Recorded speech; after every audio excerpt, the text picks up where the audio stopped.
A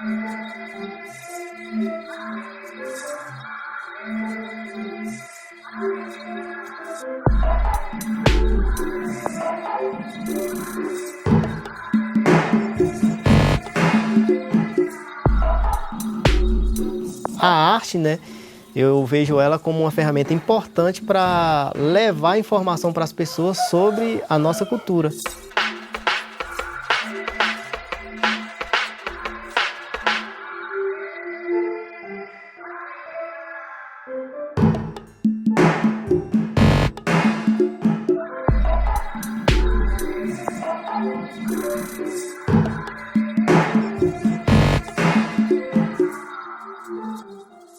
Eu sou Ney Chacriabá, sou professor de cultura, né? Dou aula aqui na minha aldeia, na escola Xucuranque. Sou ceramista indígena e pesquisador. Com 6 anos de idade, mais ou menos, assim, eu comecei a ir para a escola, né? Estudar. Nessa época, a escola era com os professores da cidade, né? E aí a gente estudava num horário, no outro horário ia trabalhar com os pais na roça, cuidar dos bichos. A maioria dos brinquedos, nossa, era a gente que fazia, né? Os brinquedos, a perna de pau, não sei se vocês conhecem, que a gente andar, a gangorra. Então, desde pequeno, assim, que a gente já tinha essa relação assim com esses objetos assim que era utilizado no dia a dia.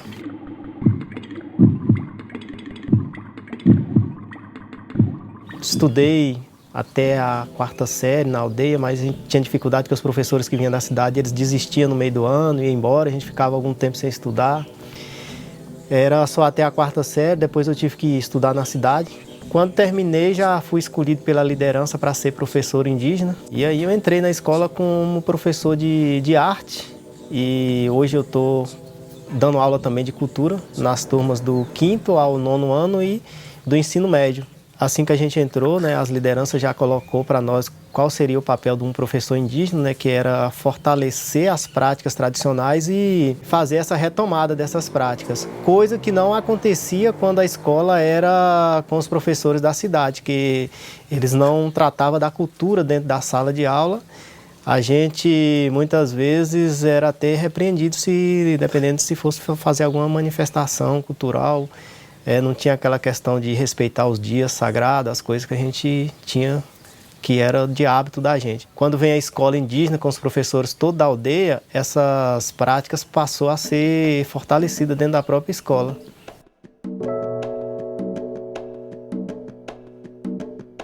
Eu procurei minha mãe, assim, já dessa vez, já para ela me ensinar mesmo. Foi assim, a primeira vez que eu tive o interesse de pegar na cerâmica, né? E aí ela pegou um barro e sentou comigo e foi me ensinando. E aí eu vim para a escola com um pouco de barro e fui ensinando os meninos fazendo. Mas eu fui mesmo assim desenvolver mais nessa pesquisa foi a partir do momento que eu entro no curso de licenciatura indígena pela UFMG. Então a UFMG ela teve esse papel importante assim, não só no meu envolvimento na cerâmica, mas no envolvimento de várias outras práticas que meus colegas têm feito por aqui, porque através desse curso, cada um buscou pesquisar uma coisa. Então, teve gente que foi pesquisar a pintura corporal, eu fui mais procurar as pessoas mais velhas para pesquisar a cerâmica. À medida que eu ia aprendendo, eu vinha trazendo para a escola esse conhecimento e passando para os alunos. E aí o meu TCC, né, foi sobre a cerâmica Chacriabá. Nessas pesquisas que eu fiz, acabei descobrindo uma queima que era a queima tradicional, que é a queima de buraco, que já tinha um bom tempo que não era feito, né, as pessoas mais jovens, ninguém conhecia. Essa pessoa que me relatou, né, já era um senhor de idade e ele tinha acompanhado a avó, ou o outro tinha acompanhado a mãe, fazendo quando ele era ainda jovem, muito jovem. E registrei tudo num papel, né, e gravei a entrevista e cheguei aqui, passou uma semana, fiz o teste, fiz a queima, funcionou. E aí, a partir daí, eu fui me interessando cada vez mais, assim, aprofundando nas pesquisas, descobrindo novas técnicas. Por exemplo, as moringas elas eram feitas com tampa normal. E aí, durante a pesquisa e a conversa, né, com os amigos, a gente começou a pensar em fazer uma tampa, colocar na tampa alguma coisa daqui do cerrado. E aí, como eu já tinha aprendido com a mãe fazer um pouco dos bichinhos, minha mãe fazia muito isso, eu pensei em colocar como tampa a figura de um animal daqui. Então fiz uma moringa e coloquei uma tampa de uma onça, uma tampa de uma mãe da lua. E isso acabou trazendo mais valor para a peça, porque as pessoas antes não estavam mais interessadas pela cerâmica, né? Estavam mais preferindo comprar as coisas industrializadas, né? Os objetos industrializados. Antigamente, quando ia casar uma moça, o que ela recebia de presente era tudo do barro. Com a chegada da energia elétrica, a gente ainda tinha o pote. Mas aí ele foi substituído pela geladeira, porque o pessoal já começou a guardar água na geladeira. E aí o pote era os últimos objetos do barro que estava permanecendo ainda.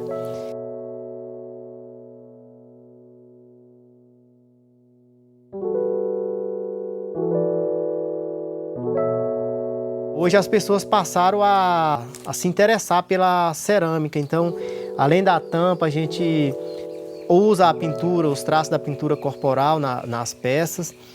E já tem um grupo de mulheres fazendo. Minha mãe, ela tem um grupo que trabalha com ela, de mulheres, acho que umas 6 mulheres. E elas aprenderam a fazer essas peças com minha mãe. A minha esposa aprendeu, né? Ela que é uma das que faz muita peça aqui também. Ela está sempre aqui nesse espaço fazendo. Isso daqui, né, essa peça aqui é um caco de cabaça que o pessoal mais velho chama de cuiteba. E ela é utilizada para isso, ó, para fazer a modelagem. E aí ela deixa a peça com as paredes mais retinhas. Aí tem uma outra técnica, né, que o pessoal chama de serpentina. E vai colando também assim sobre a peça e vem com esse caco e faz a emenda. E assim você vai dando o tamanho que desejar na peça, até a peça finalizar.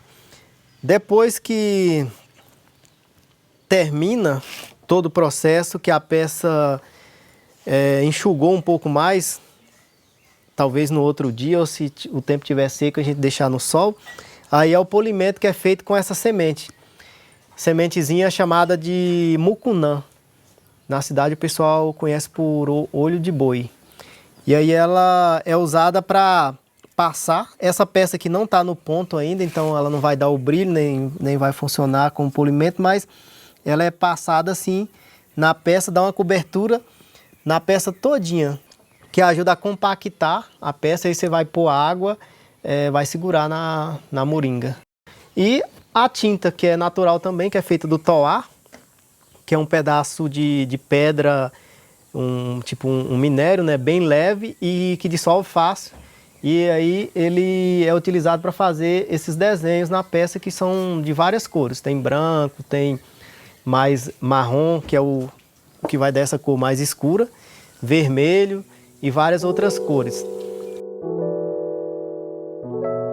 Eu construí esse forno para mim, que é um forno bastante interessante, porque a gente põe as peças todas aqui dentro, sobe essa paredezinha, veda tudo, e ele tem uma chaminé que sai ali pelo outro lado. A temperatura, por ele ser todo vedado e ter uma chaminé, ela acaba que ficando por igual. Não acontece de uma peça sair queimada e a outra sair mal queimada, que muitas vezes acontecia no outro forno.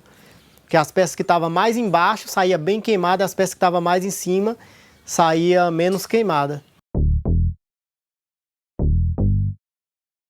A arte nossa, ela está ligada ao nosso dia a dia.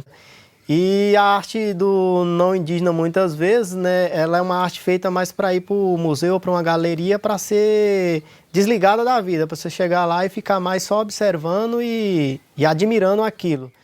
Desde muito tempo, né, que a gente acostumou a ouvir as pessoas dizer que isso que a gente faz é artesanato.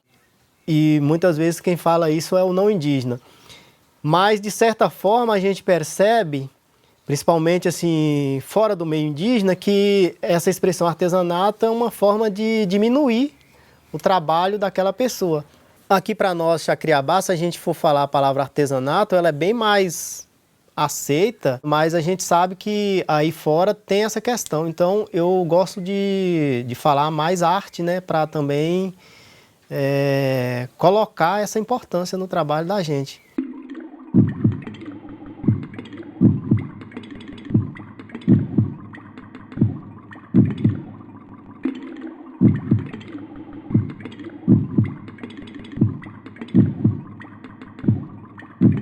O indígena contemporâneo que passou por uma série de violência é um indígena bem diferente da imagem do indígena que foi construído na memória dele, na mente dele, no seu processo de aprendizagem na escola não indígena, nas mídias, né, que é, por exemplo, a TV, né, às vezes a TV vai mostrar um filme que aparece indígena, é aquele indígena lá no meio da floresta, como se tivesse em 1500, e também mostra o indígena de forma generalizada, né?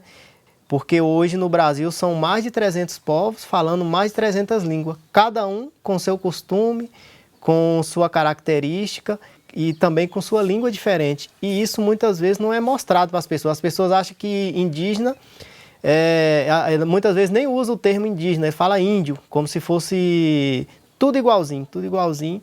E aí quando eles deparam com essa diferença, aí começam os preconceitos, que é isso que a gente sofre. Já cheguei em oficinas e pessoas perguntar se a gente come carne de gente.